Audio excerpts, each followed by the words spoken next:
Musiqi duyğuların səsi, hisslərin nəfəsidir. Hər not bir iz, hər melodiya bir yaddaşdır. Dahi bəstəkarımız Üzeyir Hacıbəyli də musiqini xalqın ruhu, millətin kimliyi hesab edirdi. Onun üçün musiqi təkcə sənət deyildi. Düşüncənin, mədəniyyətin, bir millətin səsini dünyaya çatdıran canlı bir varlıq idi. Üzeyir Hacıbəylinin anadan olmasının 140-cı il dönümü münasibəti ilə dahi bəstəkarın ev muzeyində İtaliyanın tanınmış Yapon əsilli piano ifaçısı Elena Chiavegato fortepiano ixtisası üzrə təhsil alan şagirdlər üçün ustad dərsi keçdi.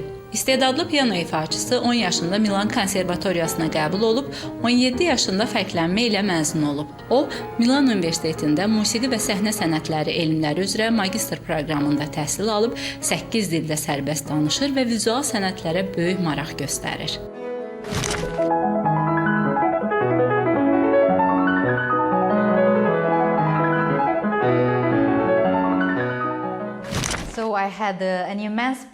Azərbaycanda istedadlı tələbələr arasında olduğuma çox şadam. Onların musiqi biliyi məni yaxşı mənada çox təəccübləndirdi və repertuarlarından çox xoşum gəldi. Bugün dinlədiyim 4 ifaçının hər birinin bacarıqlarını çox bəyəndim.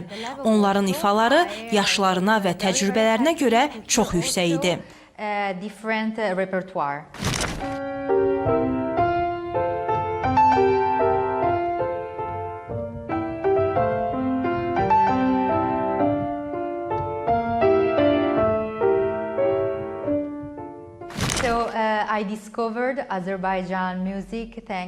Mən Azərbaycan musiqisini İlahə Qismətin bəstələri vasitəsilə tanıyıram və kəşf etməyə çalışıram. Musiqinizlə yanaşı qonaqpərvərliyiniz də çox gözəldir. Bu mənim Bakıya ilk gəlişimdir. Buradakı gözəl binalar, möhtəşəm abidələr, ləzzətli yeməklər məni heyran etdi. Mən burada qarşılanma tərzini də çox bəyəndim.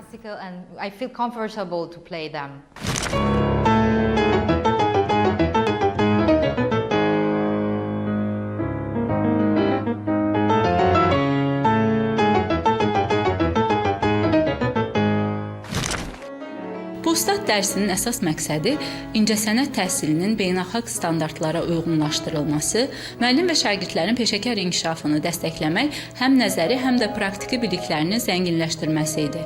Təcrübə və ilhamın bir araya gəldiyi bu görüşdə musiqi bir daha dillərin fövqündə dayanan ortaq ruh kimi səsləndi. Röya Salmanova, Əli Abbaslı, Aydın Ənvəroğlu, Səhər çağı.